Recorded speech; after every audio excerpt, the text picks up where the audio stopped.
to our player ratings. You can still cast your votes. And let's start off with Vicario.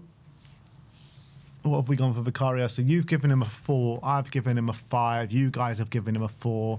I mean, the only reason I gave him probably 1 mark higher, I just thought he made a couple of good saves. There was one rushing out of the box with his header where he did that kind of sweeping job. But I was actually so frustrated with Vicario yesterday, man. His kicking out the back just put us in all sorts of problems time after time, just so nervy. Every time he tried to clear the ball or try find someone, it went straight back to Arsenal. Every bloody time. And it's just like, how bad can a goalkeeper be at kicking? Like, I don't remember him hitting the Spurs player once. Like, every time, straight back to Arsenal, straight back to Arsenal, straight back to Arsenal. Yeah, I think that's also a consequence of the fact that we did have a lot of physical players who can compete for second duels, it seems, and we just kept losing those duels. But for me, I don't think he covered himself in much glory with any of the goals we conceded. None of them looked really, maybe the 4th goal, but none of them were really that unstoppable, and he didn't cover himself in much glory with any of them. And he made a couple of decent saves, but 2 that you probably expect him to make. So he gets a bit of credit for that, but wasn't that impressed with him, to be honest. Who's next? Next, we got João Palhinha. You gave him a 3. I gave him a 4. Yeah, I think he struggled, man. He struggled to contain what Arsenal were throwing us. A couple of nice challenges in there and tried to keep up his standards for somewhat. But, yeah, I thought he was getting overrun a little bit and he struggled and obviously kind of looked lost at times during the game. So, yeah, you guys have given him a 4.2. Yeah, especially in the second half. I thought Eze had him on toast a couple of times and really put us in bad situations. There was one moment in the second half, he actually went into central midfield and put in a crunching challenge. I was like, okay, I'd like to see that, but because he's playing centre-back, he just wasn't in those areas. And I think I like him more on the ball at centre-back, but off the ball, I like him much more midfield. I don't like him at centre-back as Even much. on the ball, I thought he was pretty poor yesterday. I thought his passing was a bit all over the shop. I think it's always been like that, though, especially midfield. I think he gets a bit more time on the ball. But I think Arsenal played on that anyway. They put him under pressure and he struggled. I think he struggled overall, to be honest. Next up, we have got Radu Dragusen. I gave him a 5. You gave him a 3, 4.5. Look, I thought first half display, me and you were talking about him saying he played pretty well in the first half. I thought he kind of did really well up against Victor Gyökeres. He put in a few really nice challenges in the box. A couple off the line in the first 5 minutes. So I thought at the end of the first half, he was probably our best player. And yeah, there was one moment in the first half where Gyökeres kind of just beat him way too easily and got that shot round the back that went just past the post. But second half, he was absolutely horrific. He really was horrific. What more can I say, man? The guy was a shambles. Yeah, all over the shop, I think, that second half. The first goal, standing off Gyökeres, allowing him to shoot. I was actually watching some of his defending as well for the 4th goal as well. Gray, Gyökeres gets the wrong side of Gray, and Dragusen just like watches it as if like coming round the other side and giving him cover isn't going to help. And it's like he just watched it happen, and he's got to like be alert, and he just watches Gray get bullied. But it's like if he was on it, just going in on Gyökeres and putting in a challenge from the other side, maybe he could have stopped it. I thought as well, the 3rd goal, his header, putting us in all sorts of trouble. I think the first half, when it came to physically, when the long ball went into Gyökeres and it was just Dragusen against Gyökeres, who's stronger, that's where he looked good. And he was when he used his physical traits. But as soon as it went to, tackling someone, getting dribbled at, anything like that, all of a sudden, he was getting exposed. And I think off the ball, he loses concentration. He's on the ball as well. He had that one moment he dribbled himself into trouble, gave the ball away, and nearly cost us again. Even that was in the first half even. So for me, as much as there were some good moments, a couple of shots cleared off the line in the opening 5 minutes, it was slim pickings really, and much more bad than good, unfortunately. Yeah, look, I think like if it wasn't for Radu in the first half, we could have been 3 or 4-1 down. Yeah, I think he was part of the reason we were 3 or 4. Yeah, in the second half, yeah, it was 2 completely different performances in the first half and the second half. So he's got to get some credit for his first half performances, but second half was a shambles. It really was. You guys gave him a 4.4. Mickey van der Ven, I think there's a common theme here in the player ratings. I've given him a 4. You've given him a 3. Started off the game well in the first opening 10 minutes, put in a couple of challenges, but he didn't look like himself. He looked well off the pace. Last half an hour, like the rest of the team, looked a bit checked out, and it hurts me more coming from him because he's supposed to be the captain on the day. And yeah, I thought he just got given the runaround a bit yesterday.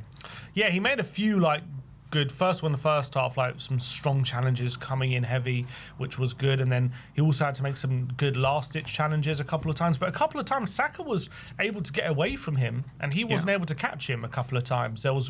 There was one in the first half, I think it was when Raya plays a long ball forward, and that's when Vicario had to come out. Saka got wrong side of him and couldn't catch him. I think Nkapie played a ball in behind.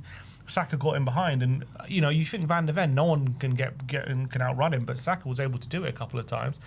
For the third goal, he actually does get round Saka and makes the challenge, but it ends up being a goal anyway because the other defenders can't make up for it. And then there are some moments for sure where he just seems like everything's going wrong against him, and he just can't. There's nothing. He just seems all lost, to be honest, and he seems there seems to be a bit of a problem with his body language, 100%. And he's captain on the day, and he just was all at sea for large parts, to be honest. And look, maybe it's a consequence of different system trying to be more aggressive and us just getting caught out constantly. But he seemed to be very frustrated with what was going on yesterday. Yes, you guys gave him a 3.8. Archie Gray, again, Sim gives him a 3. I gave him a 4. Again, another player who looked lost, got physically dominated by Gyökeres, offered us nothing going forward. And it was just way too easy to bypass. Yeah, he's not a wing back. I think he can play fullback because you're not when you're playing fullback, you're not demanded to constantly go forward. You can kind of just pick your moment when to burst forward or not. But when you're wing back, you're literally the guy providing the width. So that's your job to get forward and provide an option for the team. And as well, when the team are defending, you have to drop back and kind of make a 5. And I don't think he looked too bad when he's dropping back. But as soon as you're asking him to get forward and then we're caught out, he's all at sea. When he moved to centre back, he got completely outmuscled by Gyökeres for the fourth goal as well. It was way too easy. He really struggled on that side. I think it was meat and drink for the players on the left hand side for Arsenal. Gray was just horribly exposed. I don't like him at wing back. He's not a wing back. I would much rather maybe play Sarr there and put Gray in the middle or something. I don't think he's got the stamina or something to play that. I think if we have to play Gray and Spence at right back and left back, Spence at left back, surely you just go to a back 4. Either do that or even put Gray at left wing back and Spence at right wing back, because at least you got one of the wings which people are doing their job. And when you do this is what I said in the lineup. If you've got Gray and Spence left and right, then you've basically given up both wings. And what's the point? Yeah. And I agree. You might, Tudor said in his first interview, we got to play the right system for the players available. Well, we didn't do that. We did not do that by any stretch of the imagination.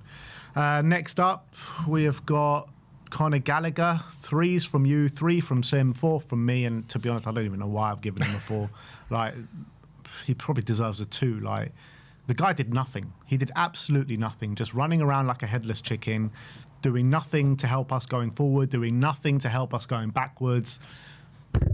I don't know what this guy does. I think he's had a couple of half-good displays in the Spurs shirt. Second half against Man City, played very well. But his time at Tottenham so far has been very underwhelming. Yeah. It's an anonymous performance. Wasn't good. I don't remember anything he did. He's supposed to be this guy who battles off the ball, puts in those strong challenges, matches the opposition physically, and all that kind of stuff. Well, we're not really seeing too much of that. We're not seeing him putting as many duels in as he should be. I don't know what's going on there. And as well, we haven't seen him too much in the final third. We're not seeing him get into the box. I guess again that's a consequence of Tottenham not getting near the opposition box either. But he seems to be tiring very quickly. Again, off on 65 minutes? Yeah.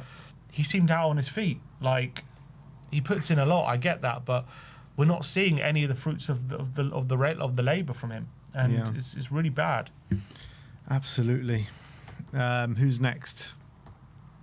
Yves Bissouma, 5s all round for Yves, 4.6 from you guys. And yeah, I thought in terms of the midfielders, I thought he kept up his standards, or kept some standards in the first half, where he was winning the ball back quite a few times, being a little bit press resistant, trying to keep the ball moving.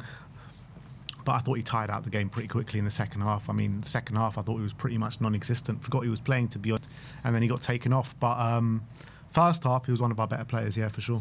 It's crazy how we're looking at it now that he's a fixture in the team. After it was not long ago, we were calling for his contract to be cancelled. But here we are. I thought he was probably our best midfielder on the day. Not saying much, but he was the only one who I thought put in quite a few full-blooded challenges, was getting close to the Arsenal players. He was actually, doing his bit. On the ball, I didn't see much of him, but I didn't see much of anyone on the ball, to be honest. But off the ball, was probably one of our better players on the day. Yeah, albeit he did give the ball away for one of the goals that we conceded in the second half. Anyway, next, Pape Matar Sarr. I gave him a 4. You gave him a 3. 4.3 from you guys. Embarrassing for the first goal. It really was. It looked like he'd won the ball and then just so cheaply gave it away a second later to Bukayo Saka just to breeze into the box and for Eze to score the first goal. Yeah, there were a couple of times he was showing a bit of energy, but the quality was just so bad. Yeah, the guy got dominated massively by that Arsenal midfield. Sarr is at his best when he's outrunning the opposition, and he just wasn't able to do it on this occasion. He had one shot in that second half as well, forced to save Alrea, but I think it was up 3-1 already, so the game was pretty much dead. And they, as you said, our first goal, that was absolutely horrendous, how he got beaten so easily from that moment, and it kind of set the tone for the game. Yeah. Next up is Jed Spence. Again, I've given a 4, you've given a 3, 3.6 from you guys. God, Jed. What can I say about Jed? Like, first of all, he's on the completely wrong side, and I thought, we're never going to get the best out of him that way. But he just seemed to just want to do everything on his own yesterday, and it just was just constantly playing us into trouble. Like, how many times did Jed get the ball on the left-hand side and wanted to be the hero? Instead of just playing a simple pass, just trying to take it round 1 man, 2 men, 3 men, and just ended up losing the ball every time. It was just like so frustrating. Like, just sometimes Jed just needs to play the simple ball, man, and he just doesn't do that. I don't think it was ever on. That's the problem, because they matched us with that man-to-man press, and because he can't go down the line because he's got no left foot, he's always going inside, and there's no easy ball inside because Arsenal very, very congested in the middle. So he's trying to dribble his way out of trouble, and it cost us the 4th goal. He got tackled. A couple more. I think there was a moment, especially in the second half as well, when he was on the left-hand side, he tried to dribble his way out of trouble, and it cost us another moment, and I think they nearly scored from it. It was too much, and I blame him, but I also blame the setup as well, because it's constantly putting him in that situation. If he's got passing options or he can go down the line, I think if he's on the right-hand side, you give it to him, and he's got the confidence to take in his stride and just go for it into the space. But he doesn't have that when he's on the left-hand side, because he doesn't trust his left foot. So he's always cutting inside into trouble, into danger, or he's putting his foot on the ball and going backwards. And it's a constant problem, and it just meant basically the left-hand side was a no-go zone, and the right-hand side, Gray wasn't providing an option either. So it was a shambles. He looked a bit better when he went on the right. Yeah. Had one moment where he cut it back and Richarlison nearly scored. That was, he was on the right-hand side for 10 minutes and did more on that side than he did the whole time on the left. So I want to see him if we're going to play wing-back on the right-hand side. But, yeah, I don't think he had a good game overall. Yeah, I thought, Saka gave him a bit of a run around as well yesterday. Next up is Randall Kolo Muani. 6s all round for Randall. You guys are giving him a 6.5. Obviously scored, preying off the mistake of Declan Rice. Really nice finish, by the way, underneath David Raya, which brought us back into the game. Obviously had the another goal ruled out, completely the wrong decision from the referee, so he should have 2 goals to his name. Yeah, I mean, apart from that, I thought there was a couple of moments where he went up against Gabriel, but it was a lost cause. Look, the reality was he was up there all isolated on his own all game, and he was never going to make anything happen playing like that. Yeah, I think, he put a lot of energy into the game, ran his socks off. We probably, with the goal, he done more in that game, with that moment than probably a lot of the games he's had in the Spurs shirt. So you could probably argue already Tudor got a bit out of him in the Premier League than we've seen. Nice goal, by the way. Did well to rob Rice and good finish. But it was a fool's errand for a lot of it. We were playing long balls into him. He's up against Gabriel and Saliba for a lot of it. He's running the channels. He's trying to... But even if he won anything, there was no one backing him up. There was no one picking up the second ball. It was just a really tough day for him, and he got taken off due to running out of energy. A little bit of encouragement there, and then maybe down the line, in other games, maybe against hopefully lesser opposition, his goals could maybe be a bit more of a difference, and maybe signs of life there under Tudor. He can be a better player than he's been over most of the season, but yeah, still not exactly anything to get majorly excited about. Yeah, and last but not least in the starting 11, Xavi Simons. I've given a 4, you've given a 3, 4.3 from you guys. And yeah, look, I don't think it was for the want of trying for Xavi Simons, because I thought he put in a lot of effort into the game, but the reality was every time he got the ball, he seemed to lose it. And a couple of times he started to go on a run, trying to take it past players, but ultimately always ended up in losing the ball. His passing was pretty poor, but I did feel for Xavi yesterday because he was picking up the ball in decent positions, but no help. He's got like three men around him, and he's like he trying was to beat them. Smothered by Arsenal players, no Spurs player in sight. It's just like, what is he supposed to do? I think the thinking was you have Xavi floating, you get Sarr and Gallagher up in support of him. You've got Muani making one, you've got Spence to the left, but never really happened. Spence never really provided an option. Sarr and Gallagher didn't really venture into the final third. You had Muani, but that's one guy up against all those defenders. Gray was never really an option from the other side, so he was very, very isolated. I think the stat read on Xavi, 1 out of 13 duels won. So he was completely dominated in this game, but it's not much surprise given the circumstances he was under. But at the end of the day, he was very poor. He had a couple of set pieces, never really did anything from them. Had one nice shot in the right beginning of the second half, but it wasn't good enough to beat Raya. It wasn't a good day for him, but yeah, I did feel for him, I agree. In terms of the subs, who have we got? Got Richarlison. I gave him a 5, you gave him a 4, 3.9. I mean, he had one moment, didn't he, where he nearly put it in the back of the net, but it got past Raya, but Raya recovered unbelievably well, but yeah, it didn't really have too much of an impact apart from that. Yeah, he kind of gave us a bit more box presence, but he wasn't on for that long. Nearly scored. With Rishi what he's going to give you, that if that was kind of what he's brought on to give that moment where you can maybe get something over the line. It wasn't actually not bad for him, like a little back flick which nearly went through Ray's legs, but that was unfortunate. I think he had another shot which was close, but unfortunately, the game was over pretty much before then. Yeah, Dom Solanke. There's Matty's. Yeah, Tel. I thought actually Tel was not bad when he came on. Actually, he was one of the better players. I didn't even rate Tel. He was on for a couple of minutes, wasn't he? He came on the same time as Rishi, no? No. Tel came on 82, Rishi came on 68. Okay. I thought he was all right, actually, Tel. I thought he looked a bit energetic. Don't really remember too much that he did, to be honest, but came on at wing-back. I said maybe we should try him out at wing-back before the game. And, look, you guys giving him a 4.1. And Solanke, 5s all round for Solanke. You've given him a 3.7. He was on for, half an hour. I don't really remember him impacting much. Yeah, I think for the moment where Rishi missed, I think he would nix the ball off one of the Arsenal players and obviously set up the chance, but didn't go in. But yeah, he just didn't look that up for it, really, to be honest. And finally, Igor Tudor. I'm going to give him, 3, 4, 3.5, something around that. I mean, I feel for him in a sense because it is his first game and he's come into this horrible situation where we've got 12, 13 players available and hasn't had much time to assess his players. And, the first game up is the best team in the league or potentially the best team in Europe right now. And unfortunately for us, it's our bitter rivals in Arsenal. So I do feel for him in that sense, but I just felt like he got a lot wrong on the day. The lineup, if you're going to pick that lineup, you can't play that formation. Need to change things earlier. Then we did change things at half time because you could see the warning signs in the first half, and I think he just failed to do all those things.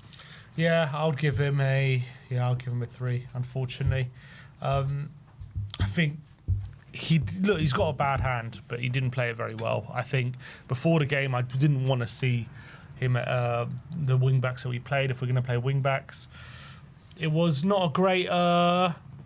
It wasn't a great setup. I thought the intensity wore off quite quickly after the hour mark. I think he tried to, be brave, but unfortunately that was our undoing on the day. look, you get what you asked for. I think we tried to be man-to-man. We tried to be brave, but unfortunately, it was just our undoing. I think Arsenal were too good. So I don't blame him too much. I think this isn't where he's going to be judged. It's not this game. It'll be going forward, these next few. That's where the relegation will be won and lost.